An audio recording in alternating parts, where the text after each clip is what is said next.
Welcome back नाज़रीन। Programme जे सिलसिले खे अॻिते वधाईंदासीं। सर असां सां गॾु वीडियो लिंक ते महिमान मौजूद आहिनि। इरम फवाद साहिबा मौजूद आहिनि, CEO पाकिस्तान डिजिटल अकेडमी ऐं वुमेन और प्रेन्योर आहिनि जेके औरतुनि जी एजुकेशन ऐं एम्पावरमेंट के हवाले से कम कर रहे हैं। सर उन्हनि सां ॻाल्हि ॿोल कंदासीं। बहुत शुक्रिया, आपने टाइम दिया और मैं सबसे पहले आपको वेलकम करूंगी अपने प्रोग्राम में।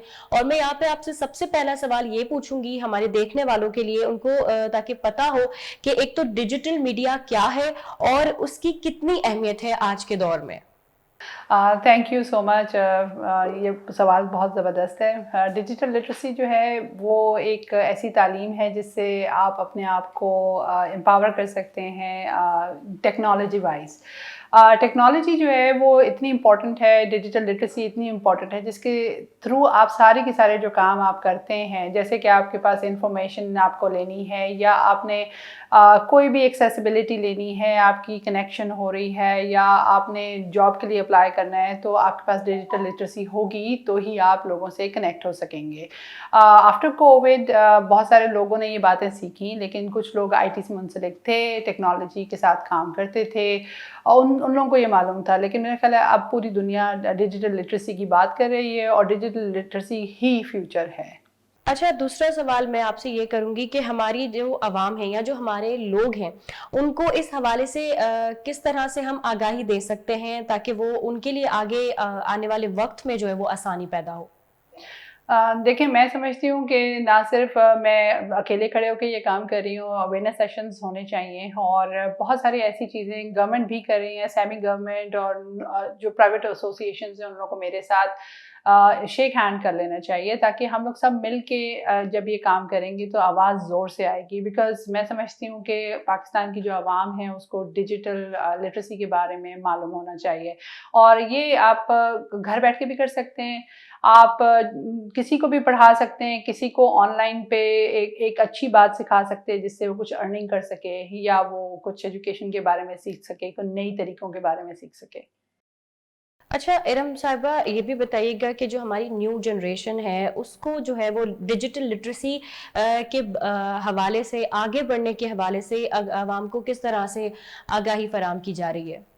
मैं इस बात में, चाहे वो पहली वाली गवर्नमेंट है जो अब नहीं रही और जो अब दोबारा आई भी हुई है, मैं इस बात पे ज़रूर जोर दूंगी कि digital literacy is the way forward. बहुत सारे लोग हैं जिनको ये सीखने की ज़रूरत है। सिर्फ टिकटॉक और यूट्यूब ही ज़िंदगी नहीं है और सोशल मीडिया पे पिक्चर डालना नहीं है, बल्कि मैं समझती हूँ कि डिजिटल लिटरेसी का ये सिर्फ इसलिए नहीं बनाया गया था, ये एजुकेशन और इन्फॉर्मेशन और कनेक्शन के लिए बनाया गया था। आप यहाँ बैठे अपने मुल्क के अंदर बैठकर कैसे बैरून मुल्क आप अपने लोगों से कनेक्ट हो सकते हैं और वहाँ से कुछ पैसे भी अर्न कर सकते हैं। अगर किसी को ये स्किल आ जाए तो मेरे ख्याल से वो अपनी ज़िंदगी भी संवार सकता है और मुल्क की जीडीपी के लिए भी काम कर सकता है। अच्छा इरम साहबा, मैं आपसे यहाँ पे सवाल करूंगी कि लोग इस बारे में बहुत ज्यादा जो है वो क्यूरियस होते हैं कि भाई किस तरह से ऑनलाइन अर्निंग कर सकते हैं, पैसे कमा सकते हैं। तो मुझे ये बताइएगा कि ऑनलाइन अर्निंग हो सकती है और अगर हो सकती है तो क्या ये एक आसान अमल है? इसके हवाले से अगर थोड़ी सी आप आगाही देती चलें।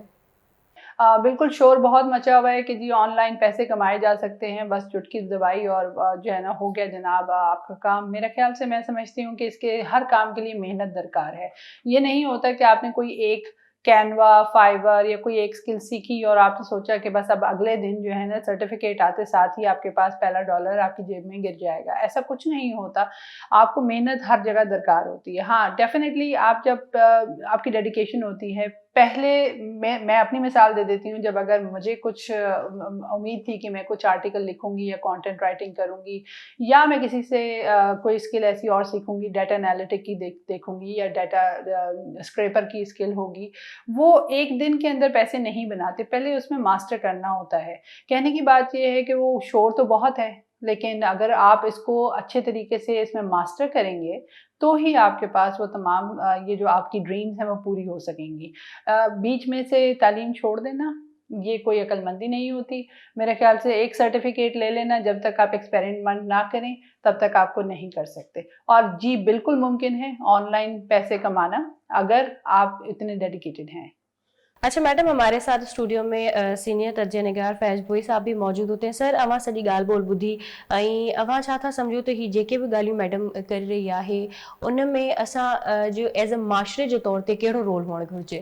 मुंहिंजे ख़्याल में इरम साहिबु ॾाढो सुठे नमूने सां डिफाइन कयो, पर इन में मां थोरो ऐड कंदुमि त ॾिसो, पैसो कमाइण जेका तव्हां जेको सुवाल पुछियो, पैसो त कमाए सघिजे थो, पर उन जे लाइ इहो ज़रूरी आहे त तव्हां कहिड़ो मवाद जेको आहे उहो उते अपलोड कयो था, अपलोड कयो। छाकाणि तव्हांखे हिन मुआशिरे में हिकिड़ो तव्हांखे पॉज़िटिव रोल बि प्ले करिणो आहे। सही। इहो न तव्हां हिकिड़ो अजीब हिकिड़ो बेहूदो गैर अख़लाक़ी हिकिड़ी वीडियो ठाहे करे तव्हां उनखे अपलोड कयो ऐं उन मां तव्हां चओ था पैसा अर्न कंदो, ऐं असां वटि इहो थिए थो बिल्कुलु। छाकाणि असां वटि अख़लाक़ी जेके आहिनि वैल्यूज़ आहिनि, सोशल वैल्यूज़, उन्हनि जो बि ख़्यालु रखिणो आहे। ऐं असां वटि ख़ासि तौर ते मां इहो ॾिठो आहे, छाकाणि त असां वटि बिल्कुलु जेको आहे सो हींअर साल ॿिनि खां इहो मामिलो हले पियो, मोनेटाइज़ेशन जेका थी आहे असां वटि सोशल मीडिया जी, फेसबुक जी या यूट्यूब जी, त उन मां हर माण्हू इन डोड़ में आहे त भई असां हिकिड़ो वेब चैनल ठाहे, हिकिड़ो ID ठाहे, असां कंहिं न कंहिं तरीक़े सां पैसा कमायूं, पर पैसा ज़रूरु कमाइजनि, पर उन में हिकिड़ो पॉज़िटिव हुजे। तव्हां अहिड़ो को प्रोडक्ट हुजे तव्हांजो, तव्हां हिकिड़ी का पंहिंजी कंपनी ठाहियो, पंहिंजी का प्रोडक्ट तव्हां लॉन्च कयो।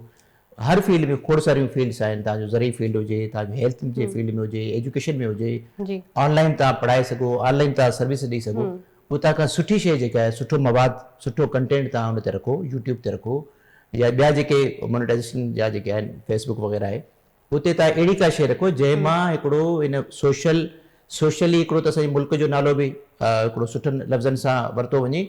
ॿियो आहे त हिकिड़ो सोसाइटी में हिकिड़ो इहो आहे त असां पंहिंजे मुल्क में इहो हिकिड़ो ॾेखारियूं त भई असां वटि बि अहिड़ा प्रोडक्ट्स आहिनि, असां वटि बि अहिड़ियूं शयूं आहिनि, असां वटि बि सर्विस आहिनि।